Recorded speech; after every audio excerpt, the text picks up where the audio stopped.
Hey everyone, Andrea Praber here with Great Expectations Realty, and today is Monday, so that means it's time for What's Up Ocala. So, if you've been watching this for a while, hopefully you have, you'll notice that our subscriber count has gone up, but we are just about 20 subscribers shy of a big marker, which is 2,000 subscribers. So, if you've been watching and you have not subscribed to the channel, can you please go ahead and subscribe so I can hit that 2,000? I know it's absolutely totally meaningless, but it still feels like an accomplishment. I mean, 2,000 subscribers, that's pretty amazing.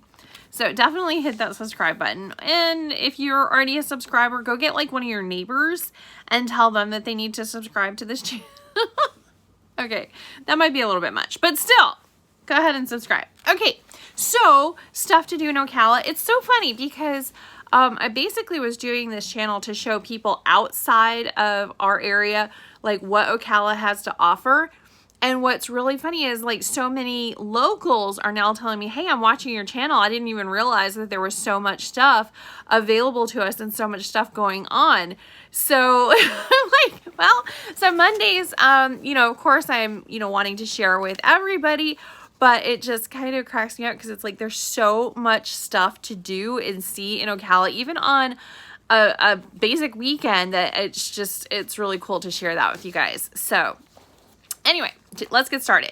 So Las Micheladas, I don't want to say that wrong, so Micheladas, I say probably Micheladas. But anyway, it's a Mexican and seafood restaurant. It is just opening its doors. It's over on Highway 27 in Ocala. It's kind of out by Fellowship, I guess.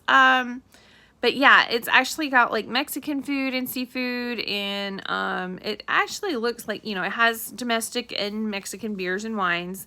And the restaurant's open 7 days a week from 11 a.m. to 10 p.m. So wishing them the best, because, opening a new restaurant can be definitely tough, but if you got good food and good service, you're good to go. No worries there. Okay, so there is also a new skydiving facility, and it's actually operating out of the Marion County Airport over in Denellen. I'm pondering. Okay, I'm thinking about it, you guys. Should I go skydiving? Maybe once we hit like 10,000 subscribers. Okay, let's just go ahead and put it off for a little while.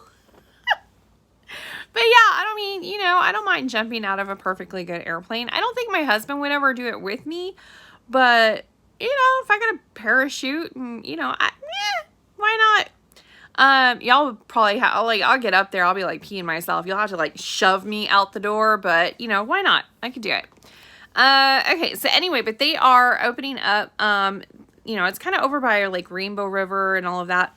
But yeah, according to the company's social media channels, the Denellen location is Florida's newest USPA certified skydive drop zone. I did not know that. So we might be seeing a lot more parachutes coming down. Never know. I would definitely stop to see that. I mean, that's pretty cool.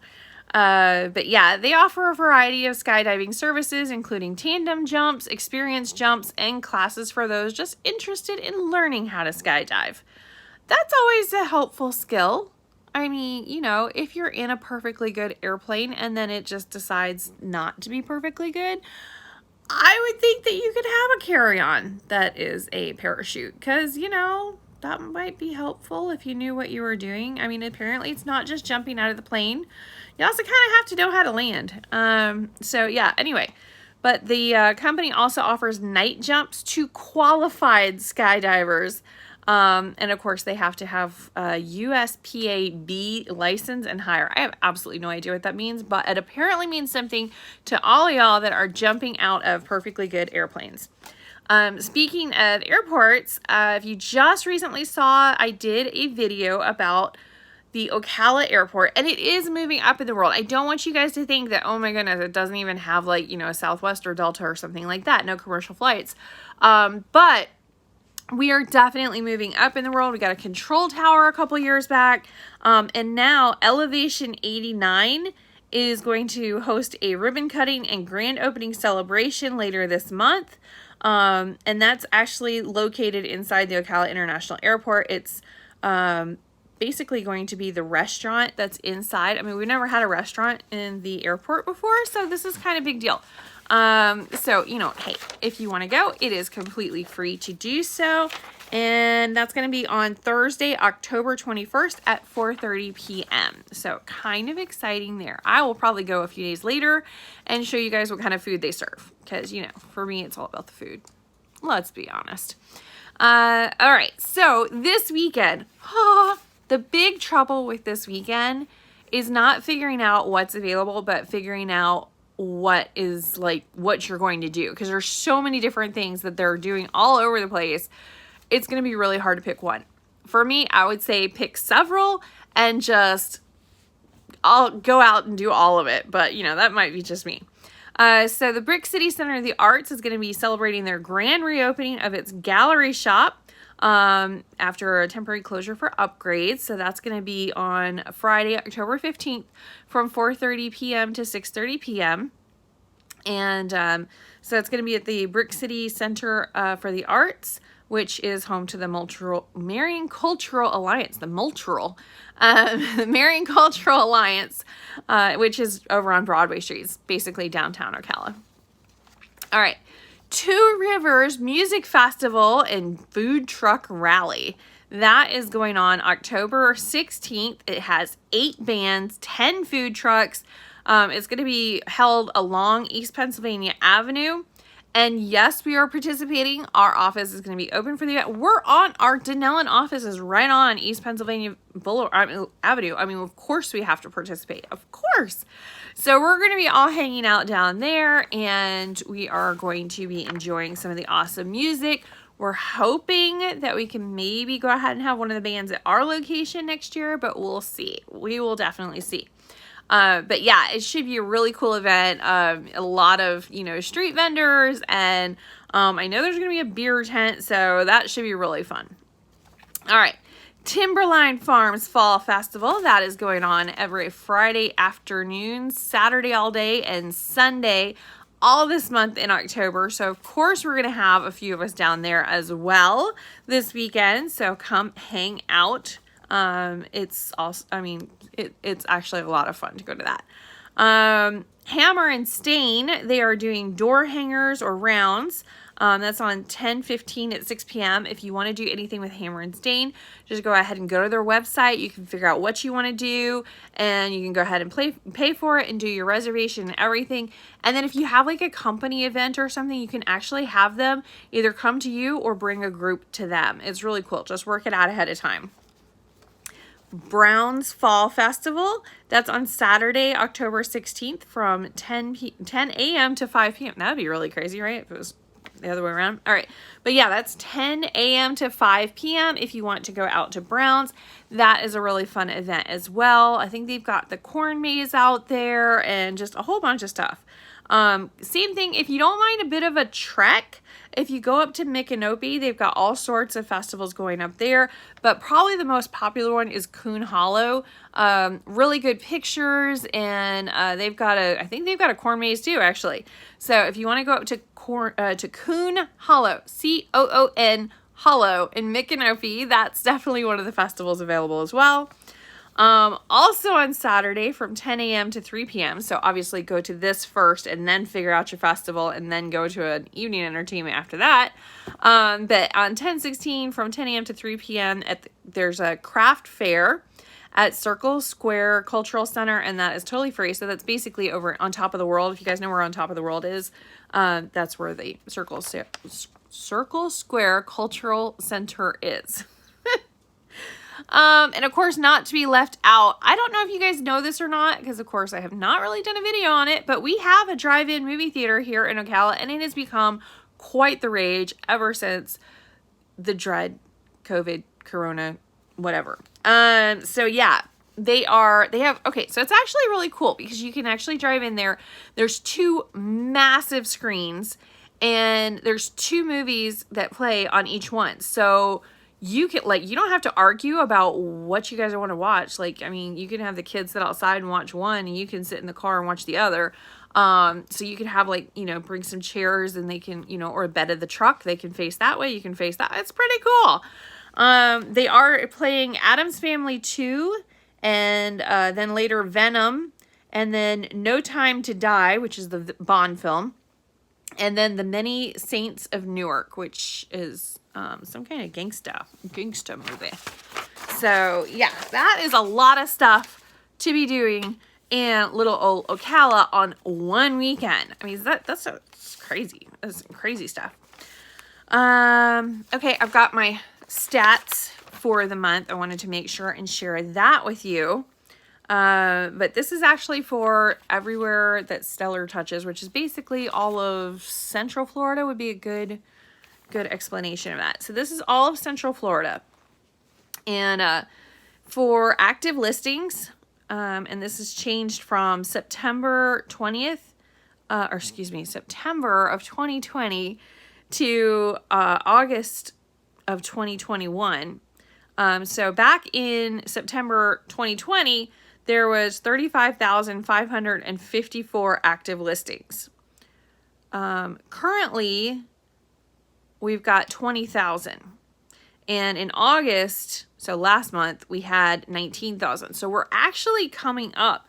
So it's actually, it's not as fast as it was before, but it does feel like it is switching away from being a seller's market. So I think it's just more stable. But if you were looking for top dollar for your house, and I've been telling you guys for months, get your house listed if you want top dollar. If you did not listen to me, it is on you. You will still get a good price for your home, but people aren't like,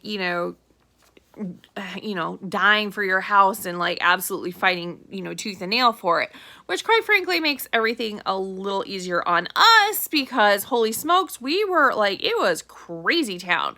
So, yeah, kind of glad and kind of, not because, it was definitely fun and exciting, but it was also exhausting. Okay. Like straight up exhausting. So, I'm just glad that it's more of a stable market. I really like stability in the market. You don't really want like this, if you can have like a slow upright, but right now we're kind of, it's not even like this. It's more like this, it's kind of coming over a curve, but it is definitely going in the downward motion for sales and stuff right now. And I mean, we're talking slight. It's so slight. So anyway, new listings for September 2021, there's 19,357 over September of 2020.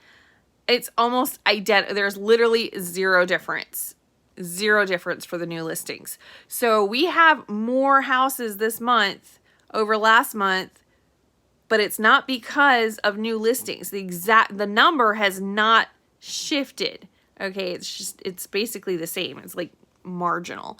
So it's not that the houses aren't being listed necessarily. It's that the houses are not selling as quickly as they were before. Again, kind of helps with the stability right now. So heads up on that. Pending sales. Okay, so this is actually crazy, but it's actually down. Pending sales are down. All right, we're not talking like a big, huge thing. We're talking like 7% from last month and 3% the same time last year. So again, it's very marginal, very, very marginal, but still it does show the trends, and that's what we want to keep an eye on.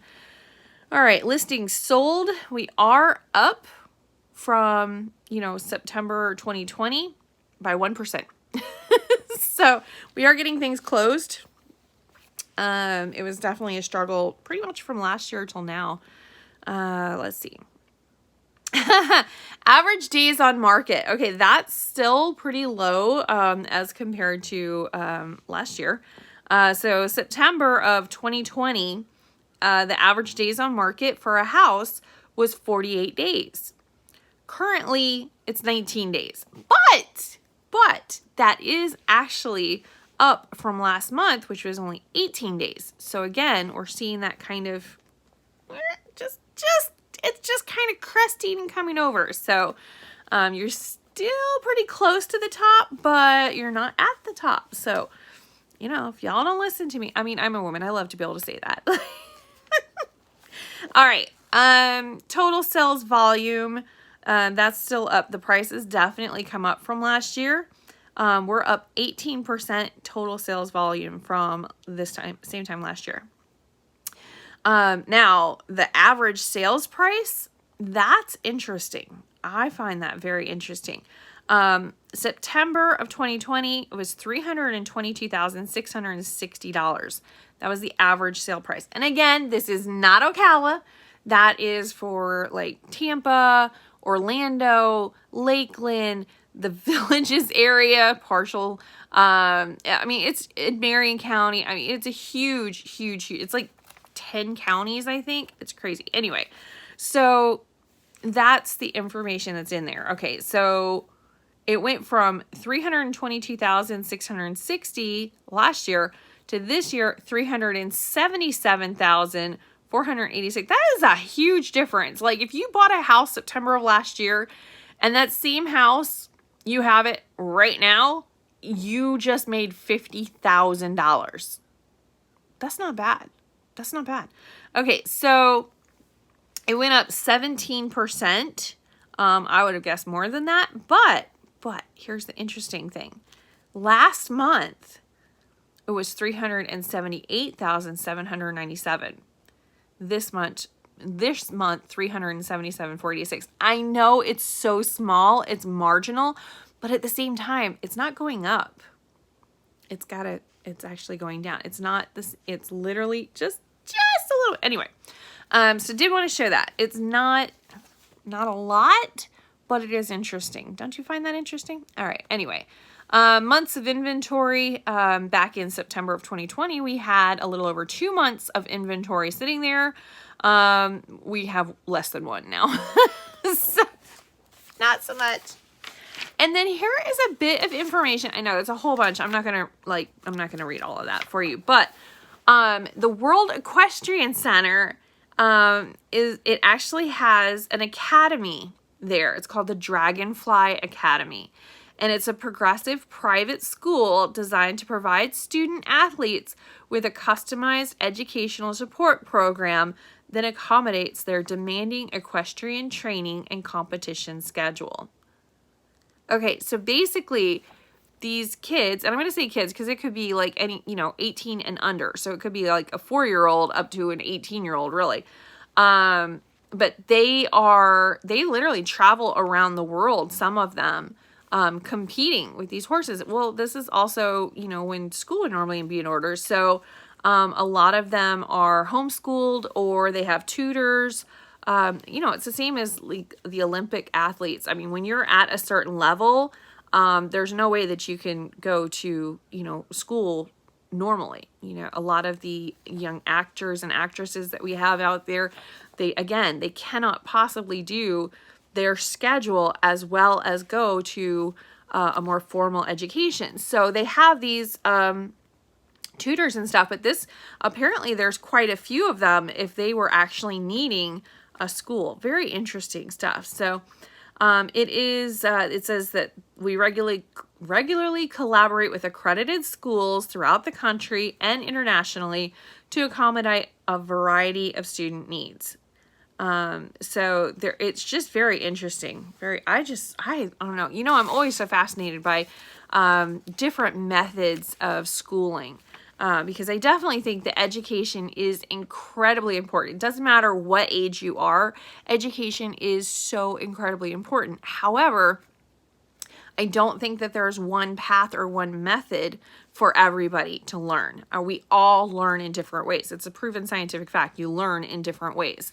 The way I learn is I normally have to write it down. And it's not like if I never look at it again, it's still okay, but it's the act of writing it down and reading what I've written, like all of that kind of ties together for me, and that's how it goes into my head.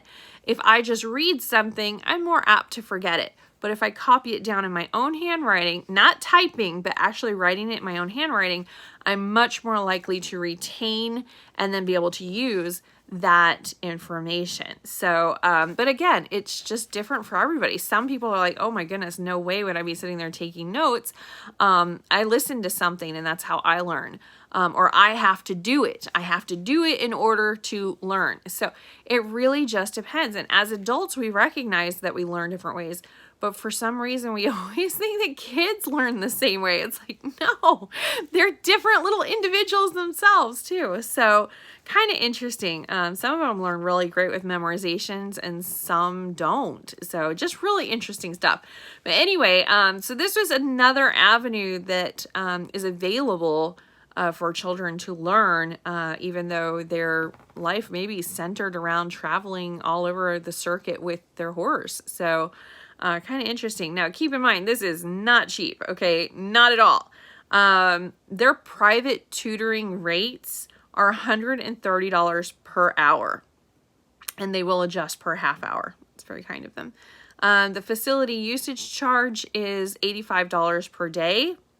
And you know, if you want to know if you want to do like tuition for a full-time student versus part-time student or whatever, you can do that. They also offer test proctoring services, because apparently, you know, some of the tests, like, you know, if you had to sit for an SAT or something like that, you know, where are you going to go? That is just crazy, this stuff. But anyway, so they do have test proctoring available. But yeah, I really thought that was pretty nifty. I mean, $130 per hour is pretty steep, but what got me, $130 per hour, and then it says lunch and nutritious snacks are available for all Dragonfly Academy students. Fees apply. So if you want a snack, it's extra. It does not count as part of that $130 an hour. Anyway, hopefully you guys enjoyed our evening together. I'm going to go and make food for my family. So hopefully you guys have a great night, and I'll probably see you out this weekend going to some of these really fun events. And I don't know, guess to see it. I will see you there. Keep in mind, if you see me out and about, for crying out loud, come and say hi. I love that. All right, I'll talk to you guys later. Bye.